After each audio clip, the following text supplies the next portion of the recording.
12.5 ripcord, carry comp. Let's talk about it.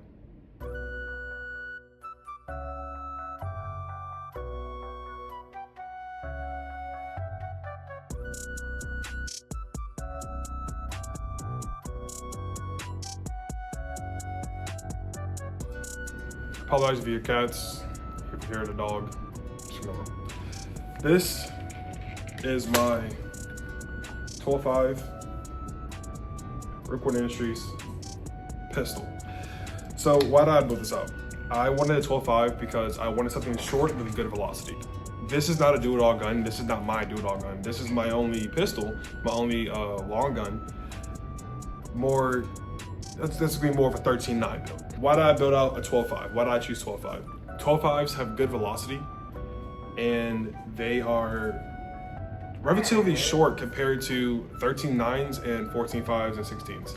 Why did I not go 16 and just be safe in all 50 states? I don't think a 16-inch is honestly the best for CQB.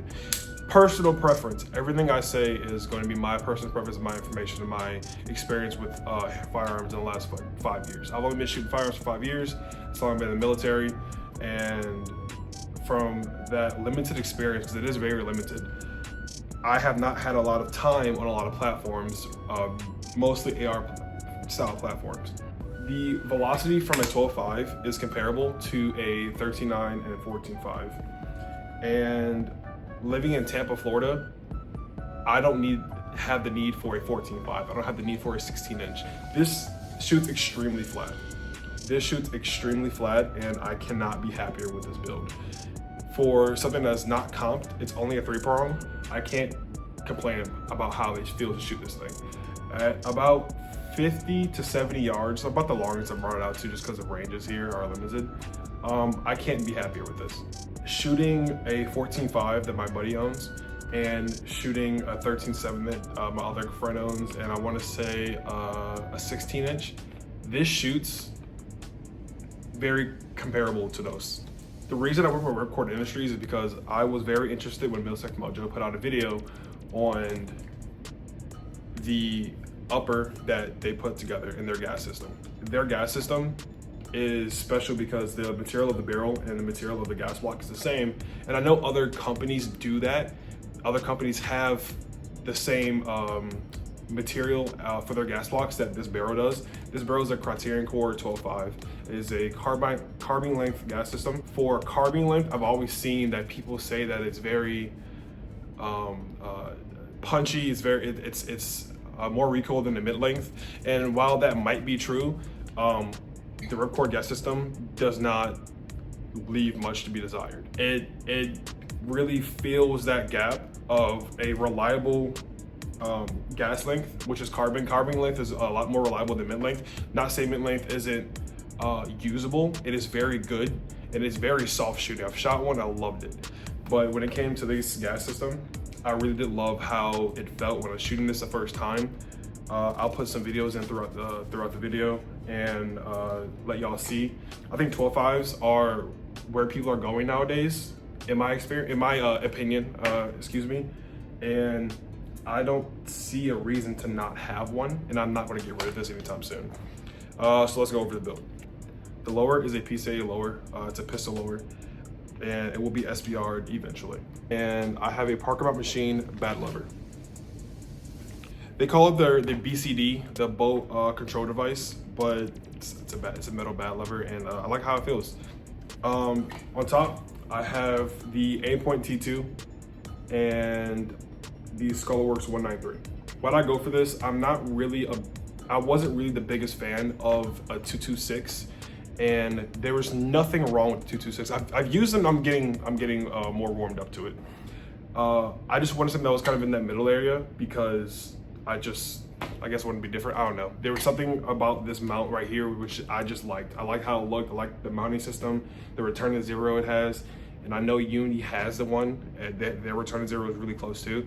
I just saw this as a toolless, keyless design that I would like. The T2 riser plate raises any red dot for the T2 footprint by 0.26.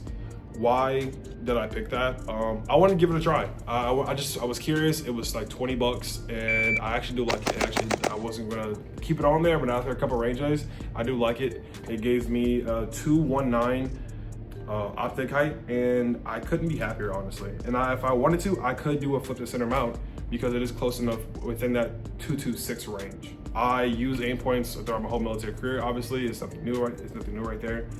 But I did want something that was durable. T2s are fucking durable. You honestly, like, it's probably the most durable optic on the market when it comes to red dots. I wanted something with good battery life. The EOTech, I've been experimenting with it with some of my friends that own EOTechs, and I am going to get one eventually. 100% going to get one, and I want to give it a try. What really stood out for me was the battery life. I wanted something that I could put a battery in, leave it on all year, and be fine, and just adjust it for the daytime and for the nighttime. And so far, running on about 5 to 7 or 8, I'm good in the daytime. A brand new battery will last you about 50,000 hours, which is just over, I want to say, 5 years. And I could be wrong. I don't know math. I'm in the military. Let's start with the Handguard. So from top to bottom, I have a Griffin dual lock 3-prong on here. I plan on getting a dual lock HRT 556, but I'm kind of leaning towards a recce for price reasons, and for the price difference, I can best buy more ammo and train. That's the most important thing. You don't need a can. No one needs anything. You just need to train. Whatever you buy, just make sure you get out there and get better with it. The light is a mini dual fuel 340 Pro Turbo. It's about 90,000 candela on a full charged battery, on the rechargeable battery, might add.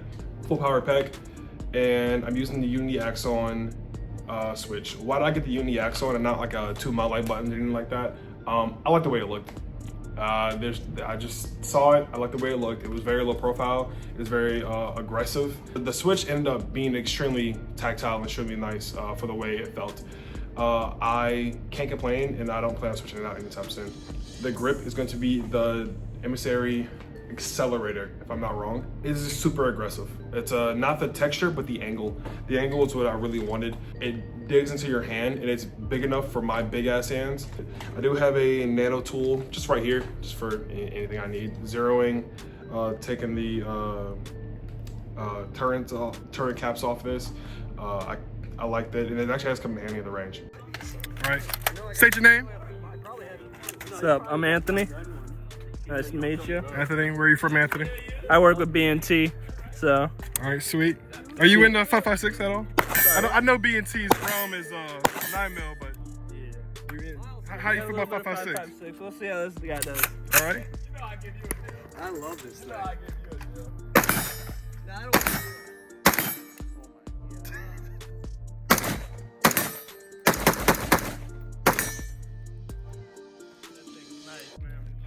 How's it feel? I'm loving it. Yeah? That's soft. It's really very soft, very controllable. There's no compensator. That's what I'm saying. I was surprised. No comp. That's wild. Man, that's nice. I might have to copy this a little bit. Hey, I can see the specs. There you go. Yeah. All right, Randy. Gonna let it rip. I'm not used to shooting something without a can. No, I don't want to shoot the other target.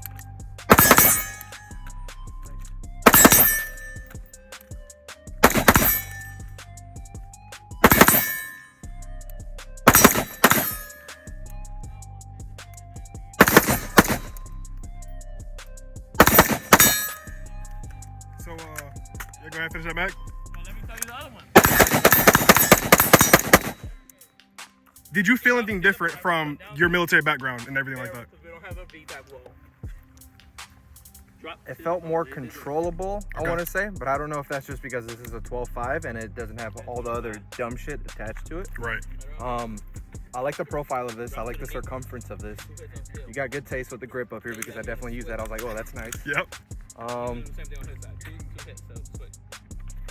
don't know if anything I would change other than put a can on it. On the way. You got a fucking lever for it. Can on the way. Put a stock on it. Stop being a bitch about that. That's about it. Sick. All right, also, I'm here with my boy Courtney, Vanguard Concepts. I am MRAM, FAFO Solutions. Got my boys Ripcord Upper out here, about to see what it's talking about.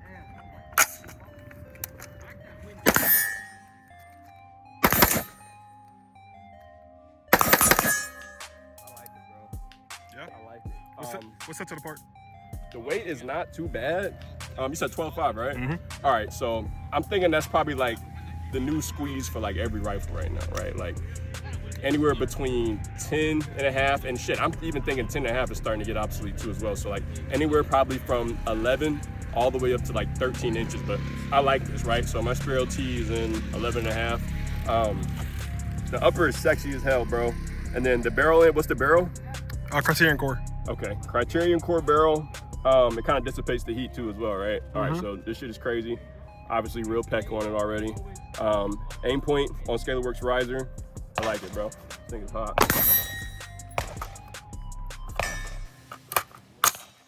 Yes, sir. All right. Let's talk about the carry count. So I built this because I already had a normal sized M&P. I had the 4.25, and which is the same size as this. There's nothing different when it comes to dimensions or anything like that. But once Smith & Wesson dropped their carry count series, I really just liked how it looked. And after seeing reviews and everything, I needed to try this gun. This is worth it. This is the flattest gun I've ever owned, and it was flatter than its Staccato B that I owned. I don't have the Staccato anymore because I have this. I'm gonna be honest, after shooting this, I don't see myself running a Staccato, at least that one anytime soon, or even in the future. Got the TLR1 mounted up here, got the Vortex Defender SD, and I've only ran RMRs before this, and for this being cheaper than the RMR, the performance has been through the roof and better than the RMR. Why do I say that? The performance has been better because the window size and the price tag. Those two set it far apart. The price tag is about $300. Sometimes I've seen people get it for like $270, $250 with deals. The RMR, as we all know, it's incredible optic, incredible clarity. The dot was crisp, everything's great on that optic. But the price tag is $500, and now, wow, is that worth it? Yes. But for the amount of money that I could save, because I'm not made of money, I don't know about you guys, but I get airman pay, right? The money that I could save buying this optic over the other, I'd rather just honestly use that money for ammo. So when it came to the iron sights, I did want to co-witness iron sight. That's very important to me. I believe that everything can fail. My iron sights have failed on this gun. I've gotten replacements and they have been fixed, but when it came to the red dot and co-witnessing, it is perfect. I had the Dawson Precision iron sights. I forgot what model number it was. I could probably put that in the description if I find it. This gun is great. I love it. I don't plan on getting rid of it anytime soon. If you ask any of my friends, I get rid of guns like it's candy. I sell these, hand them out, whatever, and I just traded it for something else without even putting real time behind it. And after about 2,000 rounds with this gun in the last 2 or 3 months, I don't see this going anywhere anytime soon. My only gripe is when it comes to the barrel.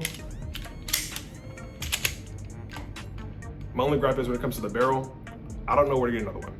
I do plan on shooting this barrel out.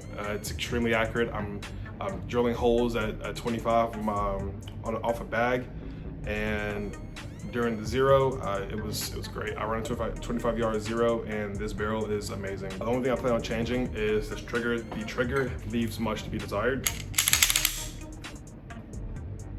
Take up, a lot of take up. Break, it's nice and crisp. What really gets me is the reset. Very, very low audible reset, and it's not as tactile as I would want it.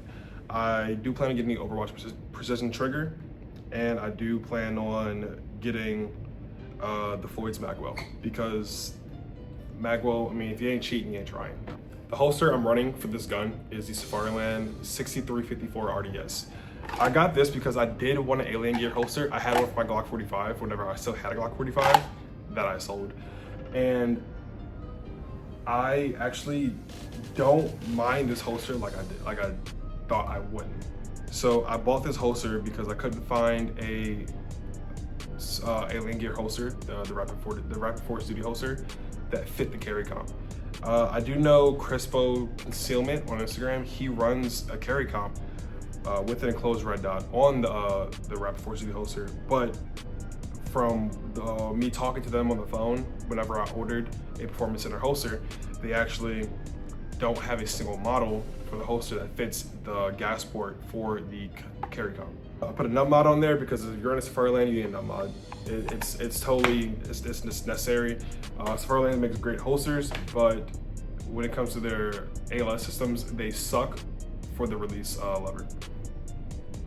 But this holster is great. I can't complain about it. Reholstering is easy, and I have a quick draw with it.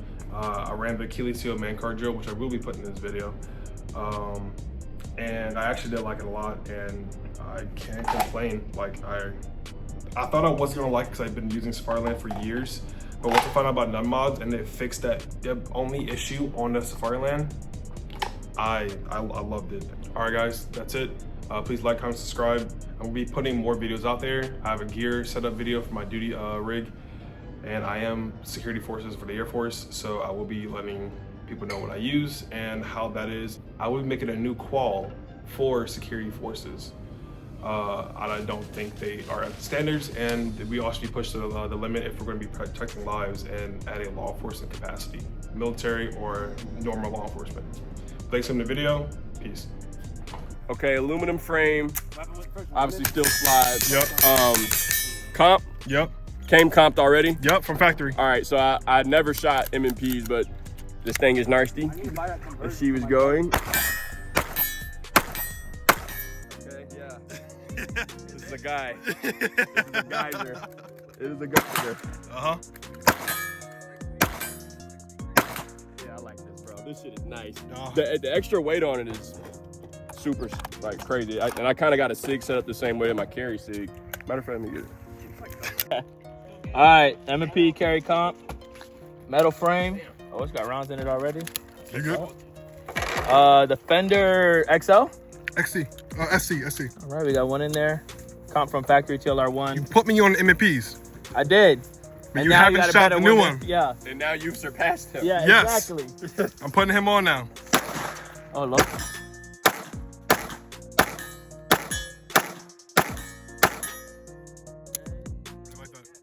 It is fat.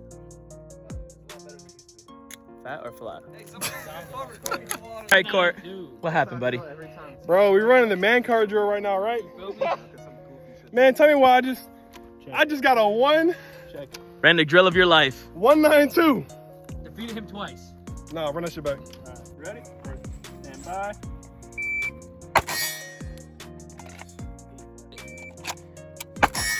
That's it. 126. Stand by. Nice, perfect shot. Stand by. That's it. Stand by. Beautiful. Ah, that was the one. 194. Yeah, that would have been That's the one. You got. Stand by. That's the one. That's the one. That's the one. That's the one. I had a 198 last time. And I had a 198 last time. Hey. There we go. shoot, dude. Fire.